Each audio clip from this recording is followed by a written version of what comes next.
Welcome to the Blackburn End Podcast, where we're not here to clickbait. We try to have a balanced opinion from a supporter's point of view. Sometimes we are a little biased, be it positive or negative, but whether you agree with us or not, the comment section is waiting for you. As I think this week we have a lot to break down. As Rovers start the week with a 2-1 loss at home to Bristol City, O'Neill was left disappointed as the team couldn't build on the bright start with Ohashi thumping the ball home inside 6 minutes. We then travel to Derby and once again take the lead, but go on to lose 3-1 as the old boys come back to haunt Rovers. O'Neill calls out the quality and durability of the squad, but the results around the league are kind to us as we remain 4 points above the drop zone. But it all leads up to a huge game at home to Portsmouth on Saturday. Will it be season defining? Well, let's find out. But Mark, has that new manager bounce flattened off? It's flattened me. It lasted for about 3 minutes on Tuesday night, and then it was well and truly gone. Bubble burst, whatever analogy you want to have. It's made for a pretty rubbish weekend, with it being the early kickoff as well. I perked up ever so slightly after 98 minutes at Turf Moor, but other than that, it was only a slight flicker of a snigger. But other than that, it's been a pretty miserable weekend. I think, listen, we've said all along it's going to be a bumpy ride. We were really positive, but we never said it was going to be easy, and I don't think these were necessarily easy games either. Two decent teams, but it's crunch time this weekend. Well, no, I mean, I expected a little bit more out the Bristol game than what we got, and we'll get into that one first, because obviously we've said this plenty of times before. It's really hard to go back to just talk about one game in isolation, which is why we do these audio reactions. So this was our initial thoughts after the game. Well then, mate, we're back to earth with a bump there. I thought the first half was extremely frantic, and as much as it was great to see Ohashi get his goal, that's all based on confidence. You could just tell the way he took that first time is exactly what you need. And actually, weirdly enough, second half, Single Johnson missed his chances as well as others, where you just want them to put their foot through it first time. But yeah, going back to Ohashi's goal, that was good. But then it was just frantic after that, was asking Toad to do far too much, and they probably deserved the lead. Second half, the thing is when you've got a game like that, you either need talent or luck, and we was lacking both. Was missing far too many chances, and the same players that we've been saying have been playing well and showing quality, I think showed their qualities. But it just didn't work, and the ones that obviously we're slightly concerned about didn't take their opportunities. Just a shame that Brereton didn't get that goal at the end, but again, he didn't put in the performance I'm kind of looking for from him. Same with Geneva. It's a bit of a frustrating one, that, because I felt like a draw was probably the right result. We spent a lot of the time throwing ourselves around, trying to get something, showing some energy, some desire, which was good to see. But like I said, it was just lacking that talent and luck. I can't even blame the ref too much, to be honest. I thought Ohashi was potentially looking not to get a red card. I need to have a look at that one again. He did seem to go in a bit rash. But yeah, we was giving away far too many niggly fouls, missing too many chances. I just hope that we're going to the Derby game now, trying to get something, because this was the game I felt like there was points there on the table. Mate, it's really disappointing on that tonight. I thought we started exactly as we talked about, loads of energy, got that early goal. But then I don't know if it was just the way the game was panning out, but it looked like we did a tactical shift as we scored. So the game started and we seemed to have five at the back, Montgomery and Tronstad sitting, and then a front three of Jurgensen, Ohashi, Marishta, with two of them quite wide, interchanging. And then when we were defending, it was 5-4-1. That's where the goal came from. Morrigan doing some good work down the right. But then it certainly either settled into the pattern or we changed it, that it was just Tronstad sitting with Montgomery and Marishta. And Montgomery cannot play that left-hand side role. I thought Tronstad looked out of sorts all first half. I hope it's not a knock for him. But he didn't look right. Montgomery was chasing shadows. He's not played a lot of football, so he's not a pop at him, but I thought he really struggled. He grew into it a little bit in the second half. I thought Pickering looked all over the place. It just looked really disjointed. I haven't seen many teams that have impressed me, but I thought they moved the ball really quickly, really well. They were stretching us from one side to another. We couldn't get a kick. They had 2 number 10s and we couldn't get a handle on them. I would have shifted it because for me, their goal was coming, but they could have got 2 or 3 more. I thought once they got their second one, I was really frustrated at that point because it was obvious we couldn't cope with what was happening. We needed a tactical shift. I would have sat 2 in there in front of the back 4. It would have been Montgomery. It would have been Tronstad. I thought they were just getting nowhere near them. They were finding pockets of space. They were dropping off from our centre halves, which was causing us issues. And it felt like an accident waiting to happen. So when they got the second, it wasn't surprising at all. It was just really frustrating because we could have prevented that. Second half, I thought, they obviously allowed us to have this intensity a bit, but we looked better. We moved the ball quicker, more intensity, more purpose. We created some chances. Listen, people are having a pop at Deneva. I didn't think he could do much more with it with the side foot, but his header was a bit weak. But we created chances again. So did they, to be fair. They should have been outside in the first half, but let's go on the second half. We had the better of the chances. They had a couple of countering opportunities, but we had the big chances and we've got to take them. But it's not too much damage. It's 6 points out of 9. And, you've got to look at that bigger picture. We've got to dust ourselves off, go again against Derby, go and get at least a draw. And it's been a cracking start from his first 4 games then, but we said it'd be bumpy. It's going to be. Well, what was interesting about this game was I had a few mates watch this one and they dropped me a message to let me know about what they thought about Blackburn Rovers right now. And they said that their game was low quality but entertaining. And that was from their point of view. And I actually get it a little bit from their point of view because it was all over the place from the start. The whole game, we relied on Tope far too much. And it was a great goal from Ohashi, but it was just really low quality. And I struggled to make notes quick enough with this game because it was just all over the place. Yeah, I was really, really conscious of trying to get. Normally, my match reactions are just full of emotion. They're either singing we're getting promoted or feeling like I don't want to speak. But I was conscious that it's a 2-game week and I wanted to try and get my thoughts down because I watched the game. I was actually in the Jack Walker lower for this one. So I was able to see the game quite clearly, see how it's panning out, see the tactical elements. I thought some key things that we should have done better with tactically. But I was really worried. My notes I made were obviously what I've talked about there. But 22 minutes, Murray was blowing. He couldn't. We were chasing shadows. That was Montgomery, Tronstad, Marishta. Pickering, no idea what his positioning was. I thought we looked second best in terms of fitness, second best in terms of speed of thought and pass. And that's what really worried me overall in this game. I looked at it and thought, that's not something you can fix. There's a couple of tactical things I think I would have done, but what really worried me was you can't fix that fitness issue straight away. Now, he took Tronstad off because of his knock, but Tronstad might as well have not been playing anyway. There was something clearly hampering him the whole game. And for me, the replacement there is Forshaw or is Montgomery, but it's in a sitting role. Thought Baradji did okay when he came on and I got it, but there was a couple of big things that worried me, actually, and I was trying not to let that on because I thought, you never know, the Derby game, but the fitness thing looked worrying. And it wasn't just Montgomery. I could expect that off Montgomery. He's not played a lot of football. It wasn't just a Pickering who's just played against Preston, then he's playing another game. Is it too many? The fact that somebody like Marishta, who's all about energy, was blowing. Now, I was thinking, is it because we are second best? And it's always harder when you're chasing shadows. I kept looking for him to get a second wind.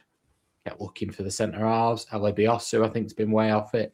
And I know you've called out the fitness coaches a lot, but I looked at it and thought, this isn't about injuries and coming back from an injury. I can accept that. And you can kind of take them separate. I worried about the durability of those that were actually fit enough to play. Well, this is why I've brought up the strength and conditioning in the past, because our squad's the same size as everyone else's. If not bigger. Quality's obviously, the quality's obviously not there. But we've had some really good young players step up at a period of time. And then obviously now they've kind of gone back towards being, and they're just back into the youth setup.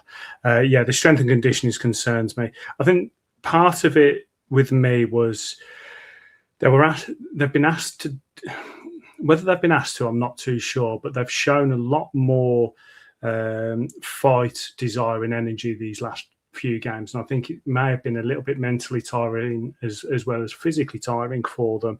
And it shouldn't be. It shouldn't be. They're professional footballers. They should be able to cope with this. But you could just tell that the first two games under O'Neill, there was a lot more passion, desire, chasing things down the way that we worked. And it obviously came to a head straight away. And like we said, the strength and conditioning has been a concern for us. We haven't seen a team that's been particularly fast or strong throughout a whole game. It's always been in little periods, and I do understand that. But the subs, when they came on, it didn't seem like it was really changing much. I mean, I've said about Baraji, there's a player in there, but we can't wait for that player to come out. We need players right now. There was a concern with some of the chances that we were missing. I mean, fast forward to the Derby game, it's the same story. But what was interesting for me when I came away from this one was they did look tight, physically tired, but they were still trying. And that's what, for me, was I could still see that they weren't giving up, but their body just couldn't do what they wanted to do. No, and I think when I've watched it back, I think the role he was asking of Marishta is effectively asking Marishta to be a centre midfielder, but then cover their wing back and press their left centre half. I think that's too much to ask of somebody. And he's probably too honest, so he tries to do it all, and he can't. I think Alibiosu's been an absolute shadow of himself since he's come back, whether he's not fully fit. I'd actually question whether he trusts his body. There's a couple of times in the last two games, Derby included, where he doesn't quite look like he's committing 100% to a sprint. And I wonder whether that's a mental thing now because he's had an injury or whether it's a physical thing. But I think his comments after the game reassured me. So for those who haven't listened to Mark O'Neill's comments after the Bristol game, I would urge you to go and listen to them. There's a Radio Lancashire interview out there that's about 10 minutes long.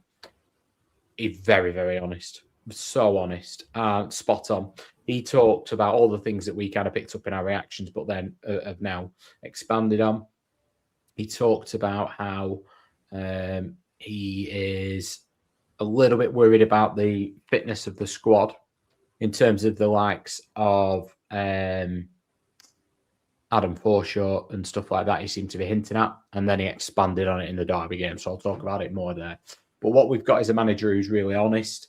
But what worried me in that first half from him, first time, is only, we're learning about him as much as anybody. I could see that goal coming. What it was crying out for to me was an experienced, almost like a Travis. Drop yourself to the floor, get everyone over for a drink, but so they can speak to the manager. Just sit deep, sit two banks of four, a five and a four, whatever, just for a couple of minutes and just say, right, let's try and get a grip of this game. And they didn't. They were swinging at balls. They were snatching at them. They were launching them forward with nobody there. I think there was a period where we did try to calm it down possession-wise, but then that's where the lack of ability kind of comes into it. Because you can't, if you haven't necessarily got that vision and that skill to be able to hold possession and the confidence as well, I think that's when you look into the dark arts, like what you're saying. But there was a period where you could tell, and like you say, I mean, O'Neill's now starting to find out quite a lot about this squad, and he's already calling out exactly what we've said all season about the lack of depth, especially in midfield, and then the strength and conditioning side. But then, like we said, to fast forward to the comments after Derby, where he's flat out saying the squad isn't good enough, which is quite damning to say. But during this Bristol City game, you could obviously see that if you just had that little bit more quality or little bit more luck, we might have got something out of it. And this is that's what I said in my reaction. You know, you need talent or luck, and we lacked both. But I was getting a little bit concerned about Good Johnson, and then obviously fast forward to the Derby game, that gets worse. But we can't be missing the chances that we were getting, because if you're showing this kind of energy, you're showing this kind of desire and fight, there needs to be something at the end of it, and there wasn't. And that's, I think, where the frustrations were coming in. And then, you know, there's then no adrenaline pumping through your body, because you've started the game strong. Hashi with a fantastic first-time finish. It's what we've been begging for strikers to do, and it was great for Ohashi to do that. But then when you're not building on that, then you start to get a little bit flatter, and the adrenaline doesn't kick in. And then before you know it, you just see Bristol City going through the gears and then getting those goals. And then that was it then. Like you say, it felt like there was no going back in that first half. But I did feel like the second half was a little bit better for us, a little bit. But again, it just showed the quality difference. Yeah. I think my initial thoughts after the game were second half, great stuff. We've got in, we've regrouped. That's what a bit frustrated, because I wanted that to happen before the second goal, obviously. But I felt like we needed to just gather our thoughts. Then I looked at it and thought, we've done that at half time. We've come out, we've been on the front foot, we've created more. We've looked a bit more of a threat, because I thought we were all over the place in the first half. I've not seen us like that for a while, but defensively, midfield, the lot, we were chasing shadows. But second half, I thought we were banging the game. You could argue that we could have got a point. I thought there was moments in the game where if we'd taken that, now we know we don't score tons of goals. I know we did it QPR, but that's the anomaly. We score one at Preston, we score one at Bristol, we score one at Derby. We need to keep clean sheets. That's the only way we're going to survive. But what I did think was, actually, we've managed to turn this around a little bit in the second half. I thought you made a couple of tactical tweaks that helped. But having watched it back, I think it's as much that Bristol went, right, we're going to be really hard to beat and we're going to catch this team on the counter-attack, that gave us the ascendancy. And actually, when you look at the chances... So it's like a false reading, isn't it? Yeah, they're pretty half chances. And if you look, it's very calculated from them. The players they then bring on are quicker and faster. Quicker and faster, of course they are. They're quicker and stronger to catch us on the counter. And I think it was quite... I think they've looked at it, and we talked about them. I mean, ironically, we talked, all the build-up was us saying we should be the ones that are fitter and we should be the ones getting on. And then we scored after 6 minutes. I was like, oh, my God, we are the Oracle. But then it looked the opposite. And I think maybe what they did was, well, do you know what? We can't maintain this for 90 minutes. And they had a plan B. And then they brought on the players who play on the counter-attack. They made themselves more compact. They brought the game up. Yeah, we had a couple of half chances, but actually, when you look at it, they are what they are.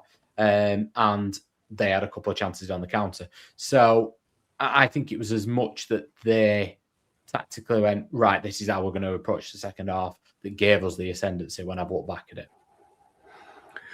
Yeah, I still felt like they were probably relying on us being a bit shit, a bit too much, because we did get some really good opportunities. So if that was their tactic, it nearly bit them on the arse, because we did have some really good chances. I just want to quickly go back to the Ohashi challenge. I was a little bit concerned about that. There was a couple of angles I saw where actually, and it's out of character for him, you could tell it was a bit of frustration because the decision hadn't gone his way just a few moments earlier. I saw a few angles where actually I was thinking it's one of those orange cards somewhere between yellow and red, where if he'd given it, as much as I would have been annoyed, I'm not sure I could have argued against it. I went straight into the comments of people on X, and all the Rovers fans were saying, oh, no, it's just a strong challenge. He's got the ball and stuff. I saw angles, and I thought he was a lucky boy. He was. I mean, in the game, the fact that they're, he must be 6'5" centre half, was rolling around like he'd been shot. I don't know if he over-egged it a bit, and the fact he came back on, but I think he'd just come back from injury, hadn't he? Isn't he the one that had a pretty bad injury? I don't know. It was out of character, yeah, and I think it's one that you could. I don't think you get away with it in the Premier League. But having said that, Marishta should have been sent off. The pulling the shirt back was a definite yellow card. He was so lucky, and that was really early on the second half, wasn't it? So we have times where we're quite quick to have a pop at refs, but I actually thought we got away with a couple there. Yeah, I didn't think we could blame the ref at all on this one. Yeah. But yeah, I was disappointed by it. I was more worried in the first half. Second half, I saw tactical tweaks. I saw us in the ascendancy, chances, and I thought Baraji at the end. That had me off my seat, and I think he ended up getting a bit of pelters for it, but he did well to get in there, and maybe he should have done a bit better. But I think that would have been a nice little finish from him. Yeah, and the glimpses we see from him, aren't they? That's the times when you go, you can't not be a good player if you can do things like that. He just looks bigger, faster, ghosts past people. He reminds me of like somebody 2 years above playing with the kids a bit younger when they nick the ball on the playground. But then he disappears for periods of time. So there's something in there. I'd like to see him after a pre-season, but we haven't got that luxury right now.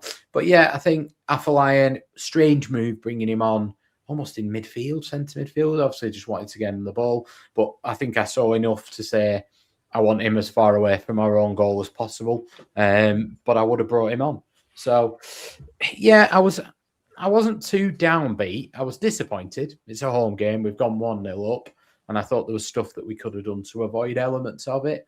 But Bristol are a decent team. They've gone and lost a weekend, but they are like that. I mean, they brought Bergzorg on at 60th minute, and he's somebody who tore us apart when he played for Huddersfield, tore us apart when he played for Middlesbrough. I think when I talked to one of the Huddersfield fans, when I said to him after he'd done that to us under JDT, I think it was, and I said, how the hell have you got him? And he was on loan. And he said, because 1 week is Champions League, the next is National League, was his description of him. And he came on and I thought, National League, that's a bonus. But yeah, I mean, they've got some decent players. Sam Morsey, the Dingle. Emil Rees looked like a completely different player as well. So they're no mugs. And I just think it's compounded after Saturday. So it all feels worse. I think if there was just that one game, we'd go, do you know what? We came back in the second half. I'd rather it that way around. There was obviously a tactical tweak. We showed a bit of character. There's something to work on. I think with this one, as much as I came into it with feeling positive, as a lot of the fan base was, having a couple of good results, new manager bounce, the players seem rejuvenated, Hashi seemed rejuvenated, to get the goal early as well. I felt that I was making notes that were saying it's great to see that we've got some fight, some desire, some energy, and I kept using those terms as I was going through those first few minutes. And then I could see then that the quality was kind of coming away, and I could see then the quality difference between the two sides. And then the fact that, if you're relying on your goalkeeper too much, like we were, to keep yourself in games, it's only a matter of time before, unless you sort it out, there's only a matter of time before he's just going to not be able to keep them out. And when they went 1-1, you knew the second one was coming quite quick, especially how they managed to get possession back and start going again. And then but the weird thing was I didn't come away from the game feeling overly negative, because you look at other results are going your way. They've gone our way a little bit. You've got a little bit of a buffer. I think the Derby game, being the situation that it is right now with a lot of ex-Rovers being there, and I know we have a lot of tongue-in-cheek stuff going out to do with Derby Rovers and stuff like this. But, when you have players leave you, most of the time you don't want them to succeed. If you have a manager leaver, you don't want him to succeed. And it's quite hard going into a game like that and not have that little bit of fire in your belly of wanting to get that result. So half of me came away thinking, oh, it's not too bad. I saw some things and it was good that we did get some chances in that second half. But then I thought, Derby game's coming up and this is going to be the concern. I think the main concern for me was the Good Johnson thing. That Good Johnson, where the ball dropped in the area and he took a touch and kind of turned back inside, whereas you just want him to kind of just hit it, similar to what Ohashi did. And you can tell his confidence was a bit low. The other chances, obviously, Deneva and Baraji, it would have been nice if they'd gone in. But if we'd got a draw, I think it would have been a relatively even game. I think a draw would have been the right result. But is that me being a bit biased? I mean, the stats are overwhelmingly in our favour. The XG, whatever else. I think a draw they'd have felt a little bit hard done by, but we could have got one. Yeah. Was there any 3-word reactions that you saw? Ross Gibson, first half disaster. John Robinson, promotion charge over. Gutted. But then there was a lot of similars. So the one I'll pick is Donald McDonald. We should fight. So fans after that game were very much of the, do you know what? I can see where we're going with it. But that's exactly how I felt. I mean, I don't know if it came across in the audio reaction, but I think over a period of time under Ismail, I thought we haven't got the talent, we haven't got the look, and we haven't got the fight. Whereas now, at least we've got one of those things, So it is progress. It is progress. Yeah. So we move away from that. Results go away. There's not much difference down the bottom. I think Leicester got a draw and maybe got a point closer to us, but generally it was pretty similar down there. But then we go into the Derby game, and this was our initial reaction. Mate, I'm lower than a snake's belly after that one. I thought first half we played really, really well, looked really solid. Wasn't the most free-flowing performance, but we looked solid, we looked organised, we looked like we had a plan. And I knew it'd be tough in the second half, there's no getting away from that. But the capitulation of the second half, it was night and day. Carter's injury, obviously looks like a hamstring, that's an absolute body blow. But I thought nothing summed up that second half more than their second goal. I thought it was weak. We didn't win a challenge. We looked not hungry enough. We looked short of energy. It was worrying, that second half. It really was. Thought from their point of view, Brereton Díaz was the difference in the second half. I thought he really, really shone. You'll obviously have your opinions about Trav, giving us the assist. But it was worrying. I thought we dropped off a cliff in terms of energy, in terms of desire. And I've not questioned that for a while. The likes of Montgomery, I don't want to call one person out, but I think the way he didn't win that challenge that led to the goal was poor. That can't be a lack of energy. That was a lack of conviction and I'm going to get this ball regardless. Wasn't there. And that's not good enough. You need that. And I thought the way that we looked like we had zero chance of coming back into the game was worrying. We've seen that before. He's got a lot to work on. Fortunately, he's got a week to do it. Fortunately, Portsmouth have lost, so they've not gained any ground. But, next Saturday's game is an absolute firecracker now.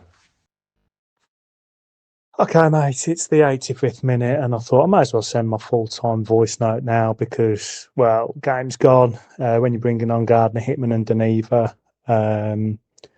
to turn a game, you know that the game's gone. But anyway, here we go. So, first half, I thought superb. I thought the ref allowed the game. to play. It was a physical game. It was a fair game. I really don't understand the foreshore yellow cards with the Schmodix one, but generally we was allowed to get them off their game, and they really didn't like it, and it played into our hands. It was a great goal after Travis, proving my point of why I didn't want him in the club. But yeah, so to go in 1-0 up was brilliant. But second half, I don't know whether it's because we started changing the way we played a little bit, whether the ref wasn't allowing it to happen, I don't know. But as far as I'm concerned, if you're missing the chances that we missed at the start of that second half, you deserve to be bitten on the arse. And obviously that's what's happened. And ultimately, I said in the last game that it comes down to tiredness and talent. We lacked fitness, we lacked talent, and we were found out. Derby have done some really good business this year. I didn't expect them to do the business that they'd done, but that is the difference between two clubs, one of which decided that they didn't want to build and another one that they did, and that's why we are where we are. There's a few minutes to go in the game, but if this changes, then yeah, I'll get a tattoo of whoever has changed this game. But let's be honest, we're 3-1 down at the moment, and I can't be bothered. I'm off. Two things, Mike. Number one, when did you get in your Dion Deneva tattoo? You know what? We won 4-3, don't you? I'll be honest. If anything had happened, that's getting deleted, wasn't it? Yeah, I was. That was not going to make it out. Yeah, I think we was all pissed off. The thing is, it's not a rivalry. There's not a derby between the two clubs. It's just a modern thing that's happened with the fact that they've got some of our ex-players. They've got our manager. And at the moment, let's be honest, we're jealous. We're jealous that they've built, and it's exactly what I put in my voice reaction. This is two clubs that wanted to make inroads this year. One team wanted to get it done and did, and the other team didn't. And that's why we are where we are and they are where they are. You know, I'm looking at their starting lineup now, and they've got some fantastic players in there that we're going to, you know, kick into a gear in that second half and make it difficult for us. So when it comes to the first half, I felt like we rode our luck a little bit at times. We took our chance when it came, and it was fantastic how that came about. We'll get into that in a second. But for me, that second half, we talked about the fact that we looked knackered. But if you're missing those chances that we missed, I mean, Good Johnson didn't even hit the side netting with that one. You know, that was flat out wide. You're going to come and get bite in your ass, because if you go 2-0 up there, you can just sit back and just let them just rattle around and hope, and that made a massive difference for us. Yeah, absolutely. I mean, those who are on YouTube right now, you'll see I've had to cover up my Díaz. I've just noticed that, yeah. He upset me, I'll be honest, Mike. I thought he was the difference in the second half, but I think first half, I thought Baraji was really poor. So I was looking for somebody to step up in that midfield, and I thought he was really poor. I thought he was chasing shadows. And Biosu, for me, had another shocker. Other than that, I thought that Forshaw showed why we really like him. I thought he was the glue in the middle of that part. Great tackle on Smodix. Love that. I mean, he's had a little bit of a pushback, but not really. Marishta, I thought there was one spell where he carried the ball really, really well, but he was having an impact. I thought Torp made, and it didn't really get talked about too much, 2 unbelievable saves. I mean, there was one low down to his left where he kept himself big, and I think he was Adjumite, and the strength he got just off of almost, it seemed like a still wrist for the ball to fire back out of trouble, I thought was really good. I thought the back three looked pretty solid. Ribeiro, other than his final ball, I thought, to be fair, he's not played much football, stepped in okay. I thought Good Johnson was doing more than he has outside of the box, which we've been asking for. And I thought first 20, Ohashi looked a threat. I thought the goal, quality free kick. We've been asking for that for ages. I mean, Hayden Carter, we've been talking about how he's an absolute man mountain at the minute. So how they didn't pick up somebody who's 6'4", built now like a brick house, lovely bit of ginger locks, and they left him unmarked in a bright gold shirt. Not quite sure, but we'll ignore that bit. What a bullet header into the corner, and it rounded off a good away first half performance. And I went in at half time not thinking the world's all rosy again, but thinking, do you know what? That is a really good response. So we've now had the second half against Bristol, where we've turned it up a bit. We've gone away to a tough team. We've quietened them. We've dealt with a physical threat. They didn't look like they were bigger or stronger than us. We've frustrated them a bit. We've offered a little bit going forward, and then we capped it with a goal. So at half time, not because I thought it was free flowing and we were the best team in the world, but I was really, really happy with the different aspects of that first half performance. Yeah, completely agree. I thought tactically we were pretty spot on. Yeah. I do want to bring the ref back into this because I thought his first half performance was what I would want to see from an EFL ref.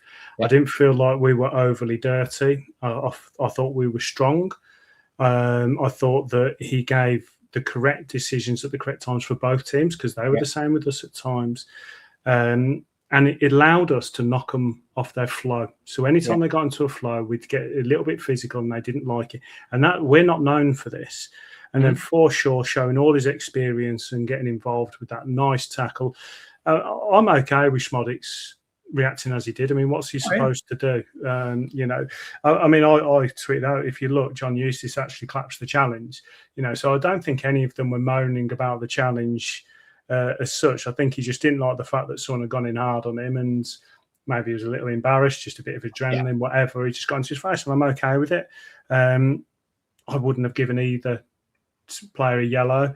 I wasn't happy with Marishta. I don't like that kind of thing when they just... I mean, at the end of the day, you've got to have a little bit of dark arts. But, I mean, if he'd gone in, if he'd like poked his face or really like pushed him, I don't mind it there. But if it's just in the chest, I'm not happy about that. So, that, I mean, I've said my piece on that one. But I thought the first half, I thought it was one of these where you're obviously playing a team that's better than you. They're more on. They're on form. We need some results, and we just did the dirty work, and I really liked it. But the ref, I did think, did really well in the first half. But I thought he changed his performance second half, and I felt like that's when he didn't let us do it, and we started calling out, and then obviously they then get into their flow and they end up getting the goals because we weren't good enough to stop them. Yeah, I think I actually thought it changed from that moment. I think the moment he gave Forshaw that booking, Forshaw was a bit wary. That had an impact as well. I think and obviously we had to take him off because of a precaution, but I thought that had a bit of an impact because he wasn't able to just have that little bit of bite. So when they were getting on top, I think you're right about the ref. He wasn't letting as much go, but we also couldn't nip it in the bud quite the same.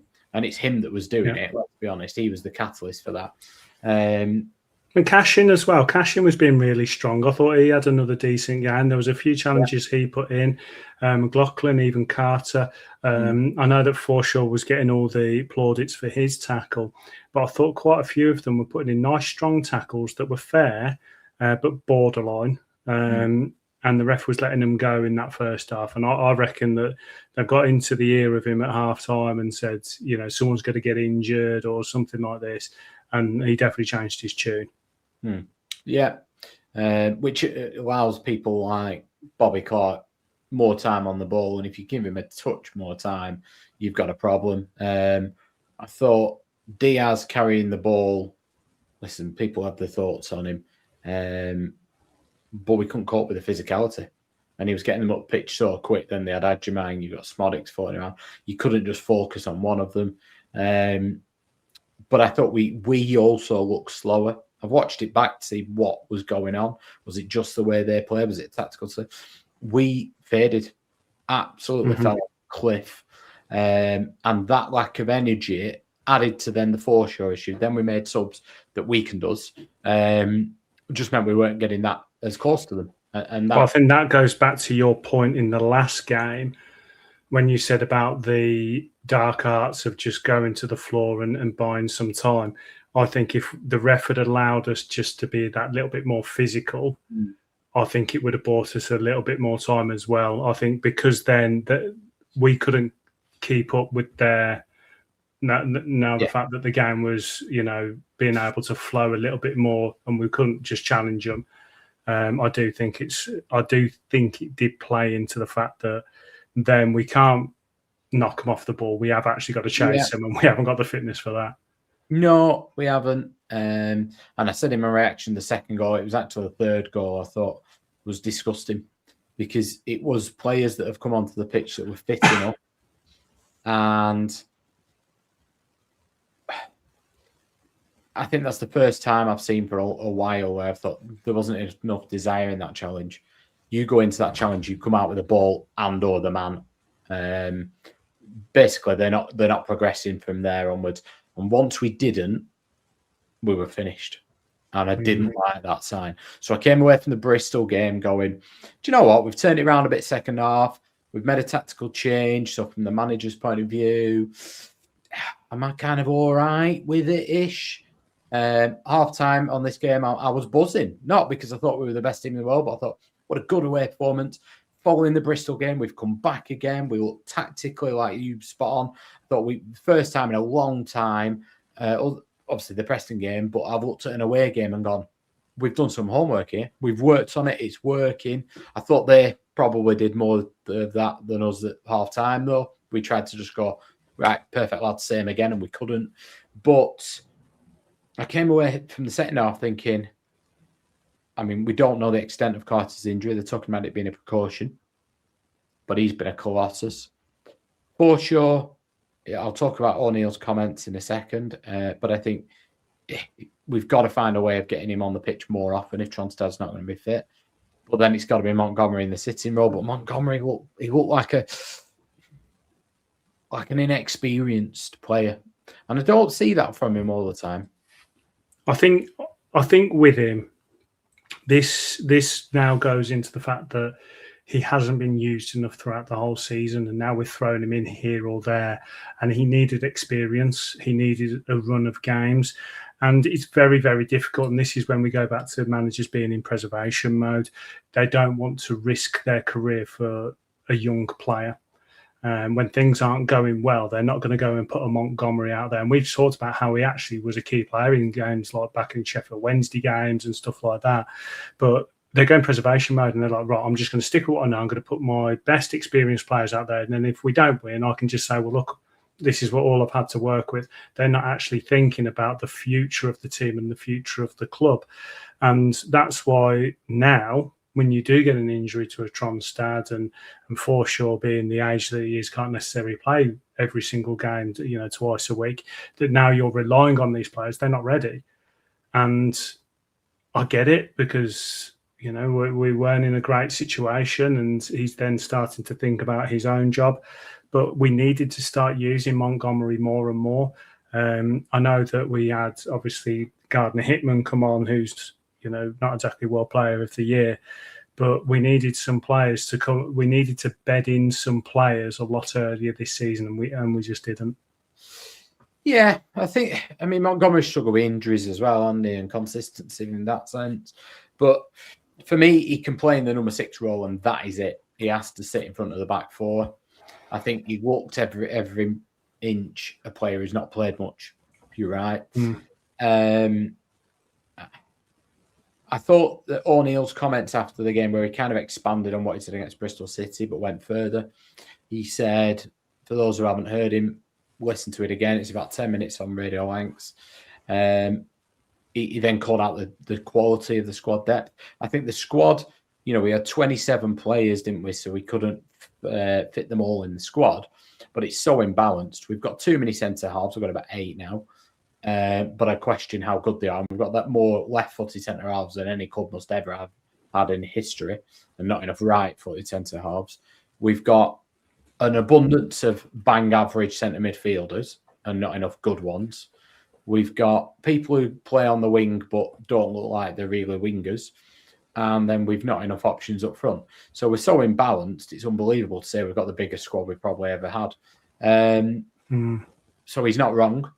But what he did say is we're going to have to start to take chances with players. So he referenced when he took Forshaw off that basically he didn't call them out, but that he was told he's coming back from injury, you need to protect him, he can only play this long.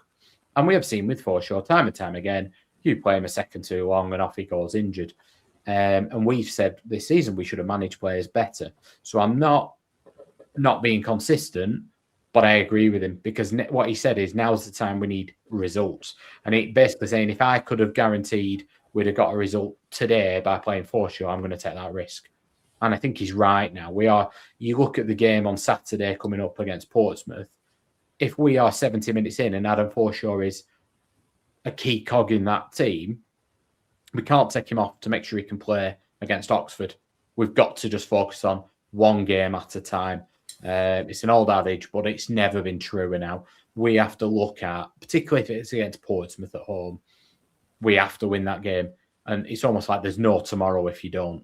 So I think we will see some risks being taken, like he said, but we will see a bit more experience starting and probably finishing the game. And the likes of Dineva won't be coming onto the pitch unless someone's legs hanging off. Well, this is the problem, isn't it? When you have inexperienced people making very big decisions for the club, and that goes to your Rudiger Steads and your Sir Hales that are building a squad. And you know, I've used this term before that Bill Belichick at the New England Patriots in the NFL used to say, you know, it's not about collecting talent, it's about building a team. And that's what you need to do. And that's what experienced people do. They understand that you've got squad limitations, you've got budget limitations, and you've got to use it accordingly. If you haven't gone out and got yourself the right people in the right roles, you're just not going to succeed. We said that Forshaw was a very important person for the squad because of his experience. But with all due respect to Forshaw, it's a pretty damning situation if you're saying that Forshaw is one of the most important people in your midfield. It shouldn't be the case. Sorry, I love you, Forshaw, but that is surely you could admit the fact that if you've come the situation that we're in. The comments from O'Neill, I was going to get into later, but we may as well talk about it now. When you employ a manager on a short-term deal like this, it is a risk because they are going to be honest. They're going to be very honest. And you can tell his experience is coming through with some of the comments he's making. And the frustrating thing for us is these are exactly the things that we've all said as football fans on the podcast, whatever, about Blackburn Rovers right now, that the squad has not been built properly. And some people are saying, well, it's harsh in calling out players, the quality of depth. Sometimes you need to call a player out. You know, if he's the one at training, he's the one seeing it. And as much as I want my manager to support the players, I think that sometimes you have got to call them out. I was a little bit... I wasn't sure about this time, the timing on this one, calling out the squad depth. I felt like there's maybe a little bit of sports psychology in there that maybe I don't know much about. But when he started talking about it, I was thinking, okay, you are now publicly calling out your depth players. So you're saying if Tronstad and Forshaw aren't playing, or Baraji, you're saying, okay, well, Montgomery and co are not good enough to be here. Well, that's not exactly going to be building their confidence on players that you're going to have to rely on. So I did find it a little bit concerning. Not going to lie to you. I didn't like it when Ismail did it. But on the flip side, I didn't like Ismail coming out saying that our squad was stronger when it obviously wasn't. But I wasn't a massive fan of his comments right now. I think we've said that this team needed confidence. This is the first time I think O'Neill's done something in his very short stint. I'm like, I'm not sure I would have said that. Yeah, if you're turning to your bench and you've just turned around and said, when we turn to the bench, it weakens the team. I might be wrong. I don't spend any time with them other than seeing them on a football pitch. But people like Díaz, don't strike me as players that need a rocket up the backside. This isn't a Campbell. This is somebody who you can't really throw the gauntlet down to them. I think they're inexperienced and or not good enough, the players in and around the squad. So that's not a lack of effort. That's not somebody who you think you should be producing more. I'm not sure if they can produce more or if they're ready to produce more. There's a combination between the majority probably beyond the first 14 that you might pick. He knows better than us. I hope it's not a manager just in self-preservation. But if it is, that's also pretty worrying because what it's saying is he thinks we're in the pap. Now, what is his contract situation? It's just the end of the season, isn't it? End of the season. There's no extension. You've just muted yourself, Mark. We get technical difficulties. Why are you sorting that out? Just quickly. The contract situation is obviously that he's gone at the end of the season. Whether he saw a future past this, I don't know. But when he's making these comments, there's players on that bench. You've got Affleline, Hitchen, Deneva, Gardner Hickman, Jurgensen, which I don't think he would be putting into that mix. Montgomery, O'Riordan and Pickering. You know, these are the players that are now going to be looking at themselves and saying, hang on, the manager's just said that when he turns around and looks at me, he doesn't feel like I can come and make a difference. There's we can't do anything about the squad. The squad's the squad. The players are the players. Yes, you can go and dip into the youth team, but he's got to rely on these players now to keep this club up. And I'm just a little bit uneasy about him now calling out those players and the ones that didn't even make the bench and saying that they're not good enough. That's something you can potentially say at the end of the season. Yeah. You know, when it's all said and done, if he decides not to stay, he can come out and say, do you know what? I did everything I could. Say we went down, he could say, I did everything I could, but the squad just wasn't good enough. That's absolutely fine. If we stay up and he wants to have a little bit of self-praise, he could come back and say, I kept them up. And if you look at that squad, it was absolutely terrible. But look what I did.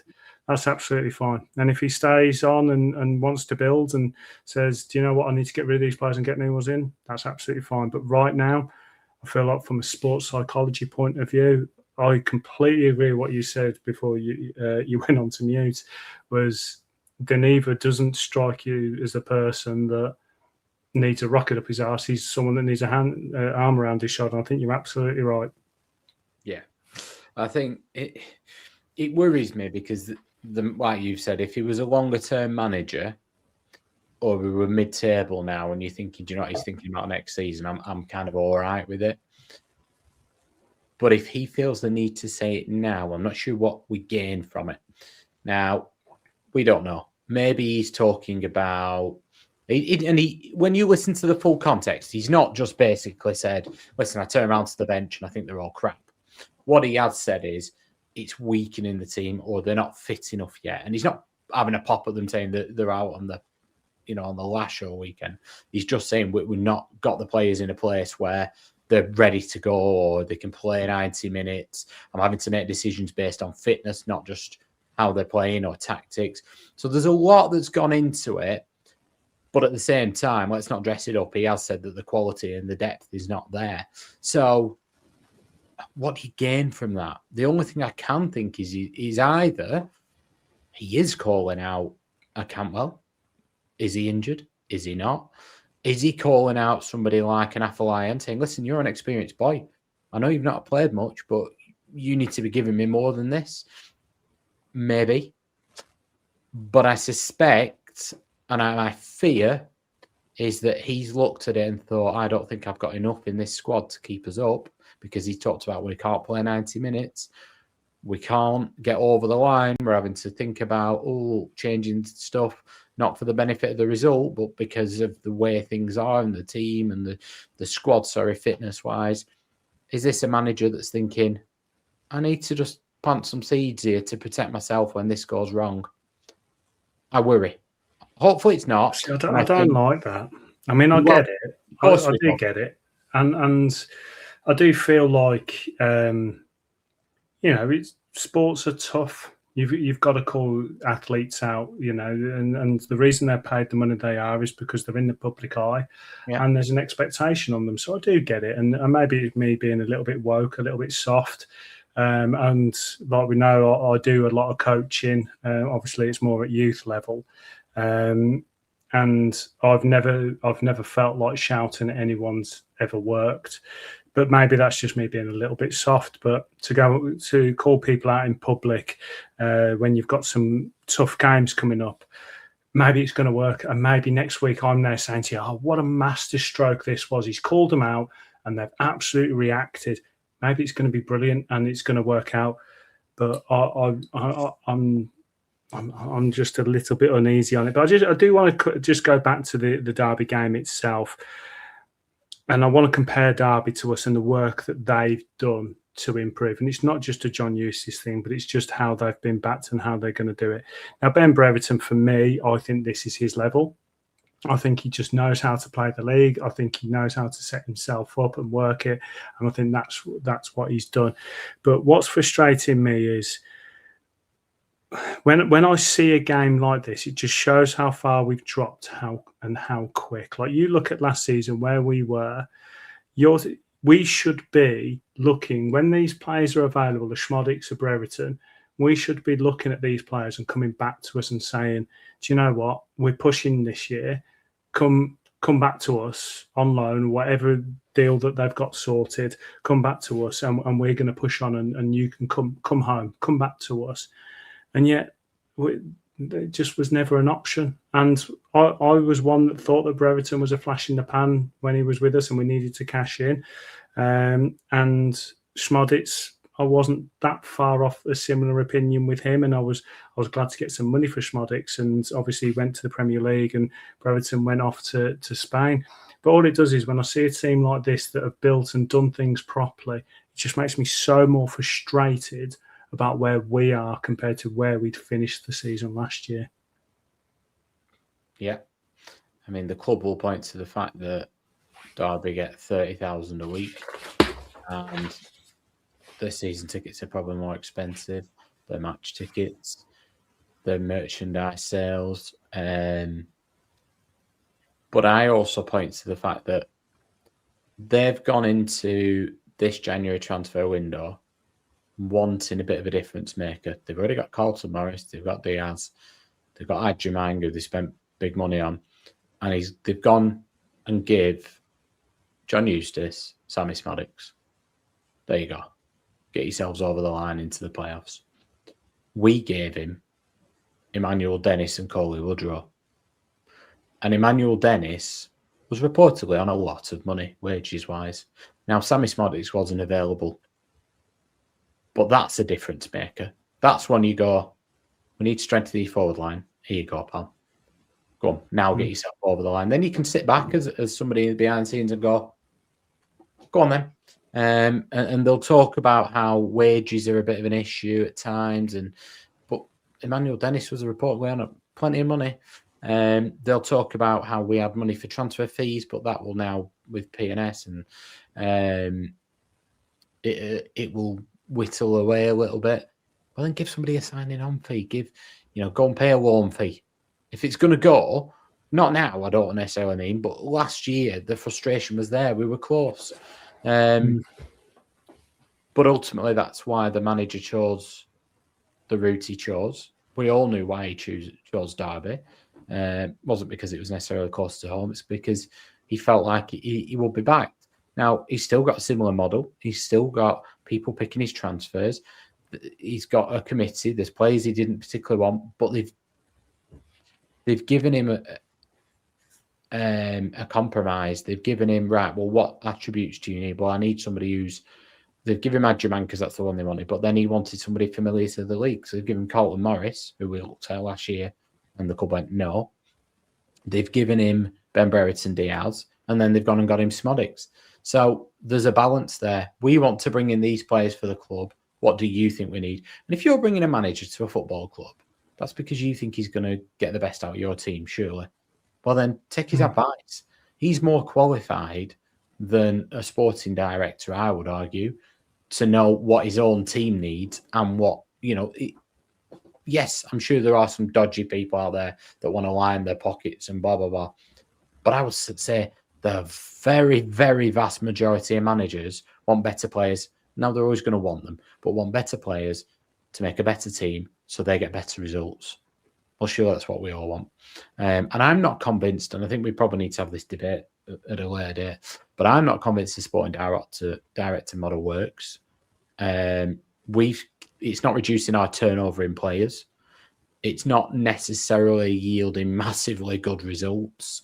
It's not finding us gems that we're then selling on for big money to then reinvest in the squad. I'm not quite sure where we go with it.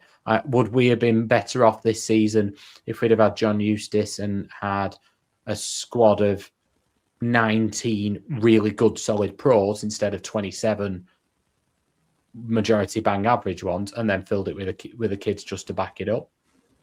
Well, you could have gone and got people who are robust and know what the league is week in, week out and can play. I would argue we would be better off doing that, using our money, smaller squad, more experienced players who have proven they can play week in, week out. But it's a debate for a different day. But I think he made the right decision. And the fact the fans gave him, Travis, Brereton, all a lot of stick. Even Smodick's got a little bit. I'm not sure. I'm not sure I can get on board with that. I can get on board with that. I'll be honest, I don't like adults booing. I think it's really weird. Yeah. I mean, I can get on board a little bit with, listen, I obviously disagree, but I'm very biased. But the fact that people got annoyed with Brereton leaving on a free, I can see why they're going with it. I get that. The fact that Lewis Travis has felt the need to leave the football club was just a damning indictment on the football club. Whether you like him as a player or not, he's a player who would sign a contract forever and a day. I am pretty certain, were the conditions right.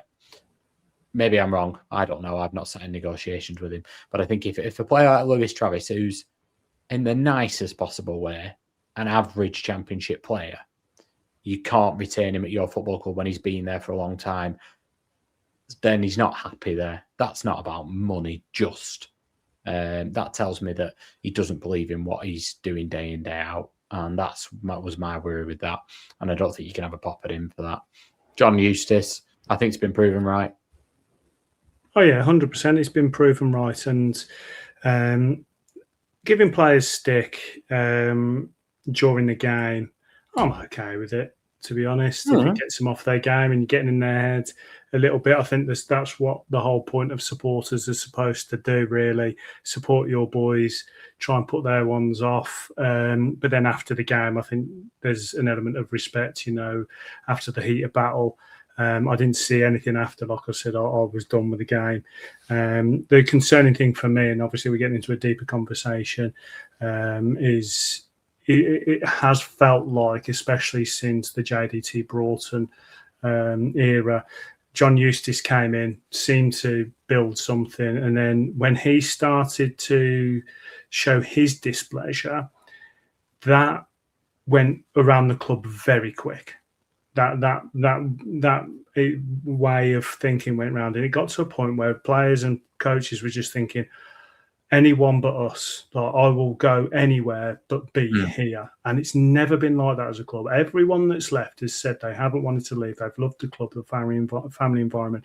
But it's felt like the last year and a bit, it's been, we'll go anywhere but here. Just get me out.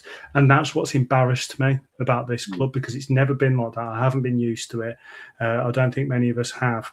So for that to be a situation, has been very frustrating. Like I said, Brereton, I think this is his level. Smodick's, I think it's his level as well. I think championship, top end championship, is probably his level, in my opinion. Travis, I'll go to my grave thinking that he's not a top end championship player. I don't even think he's a middle championship player. I mean, you could argue to say he's not even a lower end championship player, but anyway, I'll love and respect him for how long he was at the club and being a captain. But again, I liken the Travis situation to the Sam Allardyce situation. Bear with me here. So when Sam Allardyce was going to go, I was quite happy because I was like, okay, who we're going to get? We're going to go and get some absolute top dog manager, new era. He's going to be thinking and he's going to take us to the next level. Obviously, we all know what happened. And it's the same with Travis. When we started to hear about some of the players going and they were causing a few issues, I was thinking, do you know what? I'm okay with it. Let him go. Because I believe that we can go and get someone that can do the same job. I mean, at the time, I was thinking Gardner Hickman would be the same because genuinely, I thought as a footballer, Travis wasn't offering anything on the pitch other than the dark arts and being a leader. But I thought, well, actually, the leadership side, if you do this right and you bring in like 2 or 3 players that are leaders that can make a Travis, I'm okay with it and create this new ethos. And obviously, it's just gone downhill. But yeah, very, very, very frustrating game to play. And obviously after to cope with that 3-1 loss. Before we move on to the Portsmouth game, what are the 3-word reactions that you saw on this one? Funny. We've got Mr. Boyce, friend of the pod. Pray for Murray. Obviously, we all saw the terrible. Yeah, he's lucky to be alive after that one, to be fair. Yeah, what is it? Fergie said at the time could have killed him. A vicious push to the upper chest that he thought hurt his face. Yeah, I can't get on board with that. Not Aaron's comments. Murray. Chris, BRFCY, second half capitulation. And Ben said games are 90 minutes. Now, he's put the 19 minutes together as one word. I'm going to allow it. But he's right. It feels at the minute like we're not capable of a 90-minute performance. Now, only 2 games prior to that, against Preston, we went to the 96th minute. So we can do it. I'm not at the stage where I think, oh my God, we are absolutely gone. I'm not back where I was, but it's now putting the next 2 games against Portsmouth and then Oxford, obviously, the week on Wednesday, as massive. They've got a big red. Well, there are some positives that we have got a week now. We've talked about the strength and conditioning to absolute death. Ever since I've been able to talk Rovers in a public forum, I've gone on about the strength and conditioning and how we've needed to sort that out. But we do now have a week, so that is the strength and conditioning to get hold of them. It's O'Neill to get hold of them. What do you want to see over the next week for them to prepare? Is it just training ground? Is it rest? What do we need to see? Muted again, Mark. Technical difficulties again, Mark. What's going on? Bloody way! It's so temperamental. It's weak. It's not able to last in a full pod. I think what we've had an under-21 game cancelled, so they played a 90-minute behind closed doors game. Wharton played, Cardboard played, Tavares played apparently. Not 90 minutes, but they played an element. So they'll be in contention. What I want to see is leaders. I want to see a plan. I want to see O'Neill looking at Portsmouth and thinking, right, this is how we nullify them. This is how we work on it. I ideally want to see a Preston performance. I think he's got to now consider the fitness of the players and his subs pre-game and think, right, if you've got enough space on the bench, I think he needs to look at this game now and think, right, if we are winning, this is what I am planning on doing. If we're drawing, this is what I'm planning on doing. If we're losing, this is what I'm planning on doing. And almost have his subs pre-planned in his mind. Obviously, change them in-game if you need to. But I think he needs to prep them. So, an Augustus Cardboard, for example, if you're losing 1-0 or you are winning and you think, actually, do we need a counter threat? And he can run for 20 minutes, do you bring him on? I think you need to be thinking about that now and going into a game with scenarios with Afolayan, for example. Right, this is your job, Dapo. You are going to start and you're going to run them ragged and then we're going to take you off. Or I think he needs to be really clear with them and turn the potential worry of you're not good enough into you're not able to last 90 minutes right now. So this is what we're going to do, lads. If he's just turned it into I don't feel like he has. I've spoken to enough Stoke fans. I've seen enough about him to say he's a good man. So I don't think he's whizzed these players under a bus. I think there's a reason that he's said what he said, whether it was a dig at the fitness team, whether it was, listen, I'm not going to listen to your medical team. I'm going to make decisions almost in an old school way. I'm going to turn around to Forshaw and go, are you all right to carry on? Yeah, right, he's staying on. Tough. I don't care whether he's in the red zone, purple zone, green zone. We're going with it. Almost old school. And that's kind of what I want to see. I want to see a manager manage this game. I want to see a team that look prepared. And I want to see some real fight. We have to see a team looking like we are giving absolutely everything for these 3 points. Yeah, so I'm happy for there to be an element of rest to get people ready. But I think it is all going to be preparation now. The homework needs to be done. Both teams have had similar form, had 2 losses after 2 wins. We have technically slightly better form than them. It's a really important game for us because if we win, obviously we go above them. And it gives us another team that's below us, so we get that little bit more buffer. The fact it's a midday game potentially helps, but I just want to see us going back to what we saw the first 2 games of O'Neill, of having fight, energy, and desire throughout the whole game. If we can get an early goal, brilliant. If it settles the nerves or whatever. But I am concerned that there are going to be some nerves in this game because I think everyone knows how important this one is. Yeah, I think playing at 12:30 is big as well. We've gone from looking like, do you know what, we only need 4 wins, obviously, from 13 games. That's doable. To now going, it's 4 and probably a draw from 11. And if you are pinpointing them, I know the Championship doesn't work like this. I know they'll be doing exactly the same. But Portsmouth at home has to be one. I know our home form's been horrific, but it has to be. So I think mentally, if we lost this game, that would be a worry. Not just because it's 3 points, not because they're a team that goes 4 points away from us, but mentally the players are not daft. They're going to be looking at the same as us and going, shit, if we don't beat we can't lose this one. It's going to be psychologically massive. And the teams around them will get a boost, not just because we've lost, but because they're going, that's one they needed to win.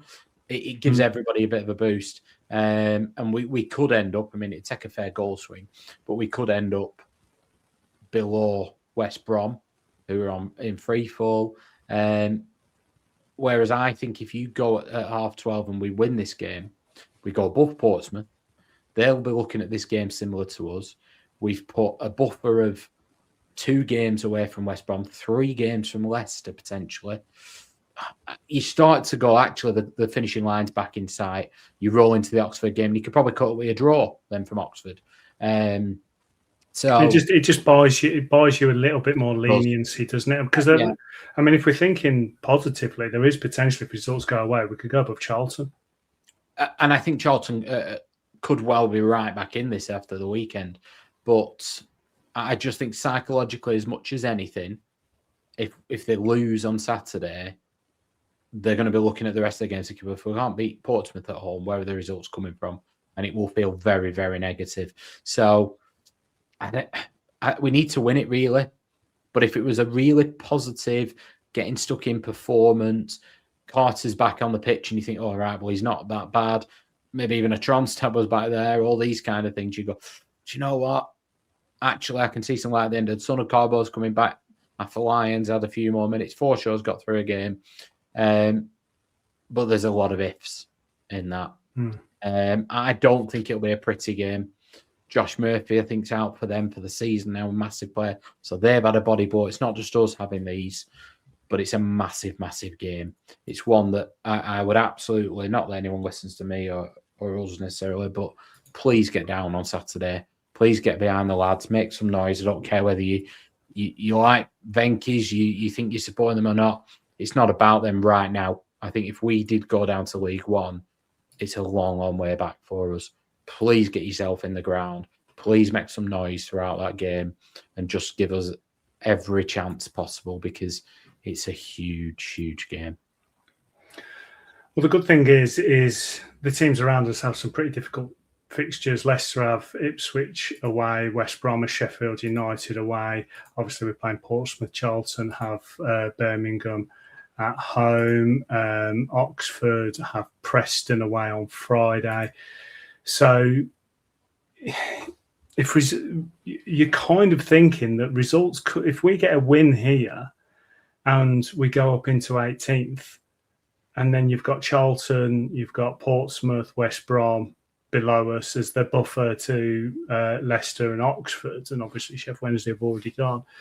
It does make things feel that a lot more rosy, and I am feeling like it could be a good weekend for us, but we've got to show something different to what we've seen in the last two games. We can't be missing the chances, because whilst I came away from both games seeing an element of positivity at some point during the game, which I hadn't seen over the latter end of the Ismail era, now I'm looking at this game thinking we can't miss chances. We can't tire. We can't take our foot off the gas. It needs to be a complete performance, and we need to find it now. And I'm just so happy that we've got a week leading up to it. I mean, obviously Portsmouth still have as well, but it just gives us that opportunity to plan. And I hope O'Neill gets them going, because this could be season defining. It really could. I mean, if you come away from Saturday and you're 7 points away from the relegation zone, you're looking at Leicester with 10 games left. And if you were a Leicester fan going, well, we're not going to catch Blackburn, that's them out of it now with 7 points ahead of us. Now, we wouldn't feel like that as a Rovers fan, but it's a good point. It's just got a little bit of... It's not quite... You're waiting for their new manager bounce as well, aren't you? Yeah, I mean, it's not quite the same as the Sheffield Wednesday one that time, because we were in a position then where if we drew with them, that was kind of game over. And that's always an awkward position to be in. But it's got a little feel of that, hasn't it? It's got a feel of, this is big. And actually, if you win it, you're not out of it. There's still a lot of work to do.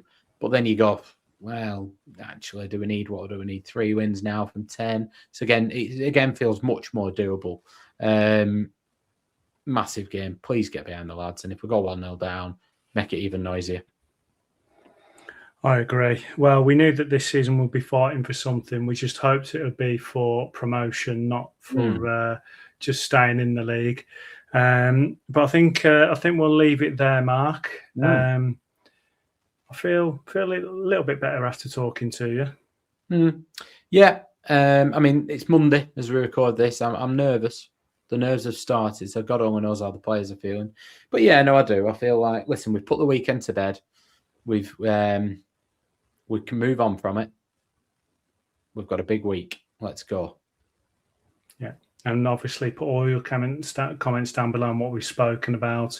Positive, negative, however you're feeling. Use this as your therapy session.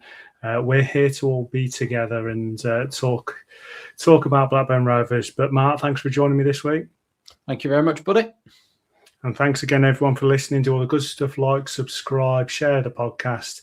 And hopefully next week we're going to be nice and positive in 18th position. But we'll wait till then. So have a good one, and we'll see you next time. No, they never, no more, 'cause I'll stay.